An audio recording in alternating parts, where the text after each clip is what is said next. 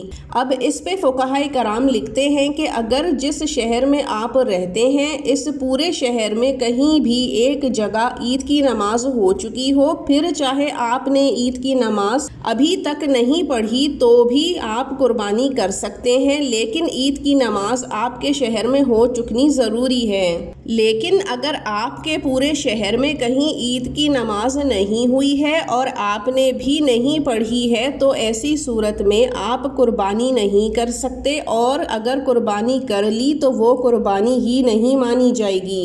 لیکن افضل یہی ہے کہ خود بھی عید کی نماز پڑھیں پھر ہی قربانی کریں۔ 8واں سوال کہ جن ملکوں میں عید کی نماز ہوتی ہی نہیں تو وہ قربانی کس وقت پر کریں؟ تو ایسی صورت میں فقہائے کرام لکھتے ہیں کہ ایسے ملک جہاں عید کی نماز ہوتی ہی نہیں تو وہاں زوال کے وقت کے گزرنے کے بعد اپنی قربانی کریں، وہ ان کے لیے بہتر ہے، کیونکہ قربانی قبول ہونے یا نہ ہونے کے تمام شکوک ختم ہو جائیں گے۔ لیکن اگر کوئی صبح صادق کے وقت کے بعد بھی قربانی کرتا ہے تو انشاءاللہ اللہ تعالیٰ کی بارگاہ میں قبول ہو جائے گی۔ 9واں سوال کہ قربانی کا جانور خریدتے ہوئے کتنی عمر دیکھنی چاہیے؟ تو یاد رکھیے کہ اگر اونٹ ہے تو 5 سال، گائے ہے تو 2 سال، بکرا ہے تو 1 سال، اور اگر دمبا لے رہے ہیں تو اگر وہ دمبا 6 مہینے کا ہے لیکن موٹا تازہ بھرا ہوا جسم کا ہے اور سال بھر کا لگتا ہے تو اس کی قربانی بھی جائز ہے، لیکن اگر دمبا 6 مہینے کا ہے اور دبلا پتلا ہے تو ایسی صورت میں اس کی قربانی جائز نہیں ہے۔ 10واں سوال کہ مرحومین کے لیے قربانی کیسے کی جائے؟ اس میں 2 صورتیں ہیں، ایک یہ کہ آپ اپنے واجب قربانی کے حصے میں نیت کر لیں کہ آپ کے مرحوم والدین کو بھی اس قربانی کا ثواب ملے تو انشاءاللہ ان تک یہ ثواب پہنچ جائے گا، یا پھر یہ کہ اگر آپ اتنے صاحب نصاب ہیں کہ اپنی واجب قربانی کے ساتھ آپ الگ سے ایک حصہ اپنے والدین کے ایصال ثواب کے لیے کر سکتے ہوں تو آپ یہ بھی کر سکتے ہیں، بہتر یہی ہے۔ دونوں صورتیں ٹھیک ہیں اور جائز بھی۔ امید کرتے ہیں آپ کو تمام سوالات کا جواب مل گیا ہوگا۔ اب ہمیں اجازت دیجیے۔ وآخر الدعوانا ان الحمد للہ رب العالمین۔ اللہ حافظ۔